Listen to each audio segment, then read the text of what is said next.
बिस्मिल्लाहिर्रहमानिर्रहीम। अस्सलाम वालेकुम व्यूअर्स। आज मैं आपको रेसिपी देने लगी हूँ कि किस तरह से चटपटे सीख कबाब के लिए मसाला लगाते हैं और बिल्कुल बाजार जैसे सीख कबाब रेडी होते हैं।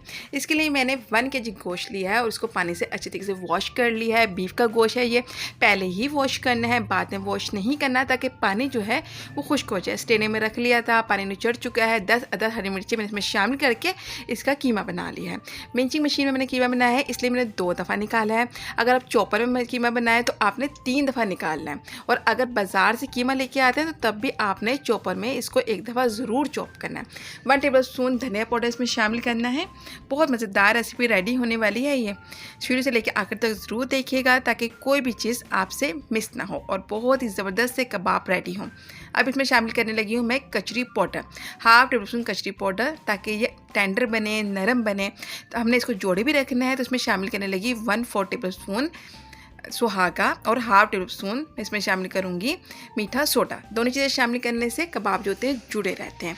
नमक 1/2 टेबल स्पून या हल्के जायका आप शामिल कर सकते हैं, मैंने थोड़ा कम ही शामिल किया, आप थोड़ा सा ज़्यादा शामिल भी कर सकते हैं।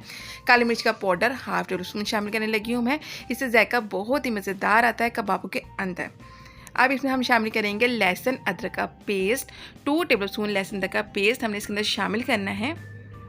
और फिर हम इसके अंदर शामिल करेंगे घी, 4 टेबल स्पून हम इसके अंदर बनास्पति घी शामिल कर देंगे, क्योंकि हमने इसके अंदर चर्बी बिल्कुल शामिल नहीं की है। बाज़ार से जो कबाब आते हैं उसके अंदर ऑलरेडी चर्बी डली हुई होती है, क्योंकि जितना गोश्त होता है उसका 1/4 हिस्सा चर्बी का भी शामिल किया जाता है, उससे टेस्ट इतना अच्छा नहीं बनता। आज मैं आपको चर्बी के बगैर ही कबाब बनाना सिखाने लगी हूँ। 4 टेबल स्पून मैंने इसके अंदर बनास्पति घी शामिल कर दिया है, यही इसको जोड़ के रखिएगा, ठीक है।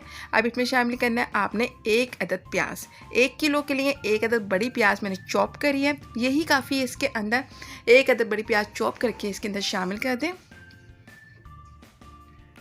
चलिए, अब इसमें हम शामिल करेंगे फ्रेश क्रीम।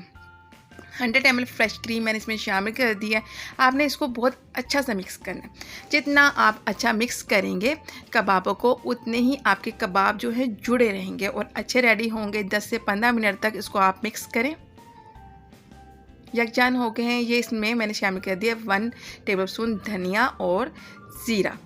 धनिया और जीरे को मैंने तवे पर थोड़ा सा भून लिया था, इसमें अच्छी सी खुशबू आने लगी। इसको थोड़ा सा मैंने हाथ में मसला और इसमें शामिल कर दिया। 1 टेबल स्पून मैंने इसमें शामिल किया है कुटी हुई लाल मिर्च, इससे जायका बहुत अच्छा आता है। अब दोबारा से इसको मिक्स कर लें। जब ये अच्छा सा मिक्स हो जाए तो आपने क्या करना है कि इसको रेफ्रिजरेटर में रखना है। आपने इसको 2 घंटे के लिए कवर करके रेफ्रिजरेटर में रखना है। उसके बाद ही आपने कबाब रेडी करना है। इंशाल्लाह ना तो कबाब टूटेंगे और ना ही सीख से गिरेंगे। आपकी मर्ज़ी, आप सीख पे बनाना चाहें तो सीख पे बना सकते हैं, अगर आप फ्राई पैन पे बनाना चाहते हैं तो फ्राई पैन पे बनाएं।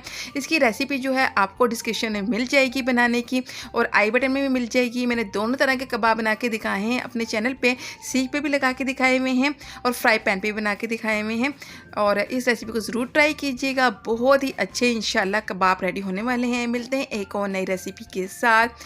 शुक्रिया, अल्लाह हाफिज़।